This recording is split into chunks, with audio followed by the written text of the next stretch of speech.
నమస్తే మామ. నేను ఈరోజు మా యూనివర్సిటీ లాస్ట్ సెమిస్టర్ ఫీ అయితే సొంతంగా నేనే మొత్తం పే చేశాను. సో పే చేసిన తర్వాత బాగానే ఉంది, కానీ పే చేసిన తర్వాత కొంచెం ఆనందంగా అనిపించింది, కొంచెం ప్రౌడ్ మూమెంట్ వచ్చింది, కొంచెం ఎమోషనల్గా అనిపించింది. అండ్ ఇప్పుడు కొంచెం బాధ కూడా అవుతుంది. ఇండియాలో మళ్ళీ లోన్ తీసి యూనివర్సిటీ ఫీ పే చేయకుండా నేనే సంపాదించుకొని పే చేసుకున్నాను అని చెప్పి కొంచెం ఆనందంగా ఉంది. అండ్ ఆల్సో మా డాడీకి ఫోన్ చేసి, డాడీ సెమిస్టర్ ఫీ పే చేయాలి, డాడీ కొంచెం మనీ పంపి అని చెప్పి అడగకుండా నేనే పే చేసుకున్నాను అని చెప్పి కొంచెం ప్రౌడ్గా కూడా ఉంది. అండ్ అంతేకాదు, ఇన్ని రోజులు 1.5 year నుంచి పార్ట్ టైం చేసి, రక్తాలు దించి పార్ట్ టైం చేసి కష్టపడిన డబ్బులంతా సేవింగ్స్ మొత్తం ఒకేసారి ఇలా ఇలా ఇలా చిటికలో వెళ్ళిపోయాయని చెప్పి కొంచెం బాధగా కూడా ఉంది. ఎద్దులో ఉన్న ఏడిస్తే దరిద్రంగా ఉంటుంది. సర్లే, ఎనివేస్ ఆ డబ్బులు ఎప్పటికైనా బయటికి రావాల్సింది అనుకోండి. నేను వచ్చేసి యూనివర్సిటీకి ఎంత పే చేశానంటే $8,761 కట్టాను. అంటే మన ఇండియన్ కరెన్సీలో అప్రాక్సిమేట్లీ అక్షరాల 5,30,000. అంటే మీకు ఇది ఎక్కువ అమౌంట్ కాదేమో, నాకైతే చాలా ఎక్కువ.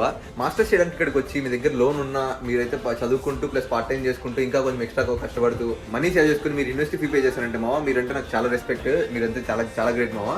ఏమైనా కానీ ఎక్కేసారంతే, మీరు మెట్టు ఎక్కేసారంతే.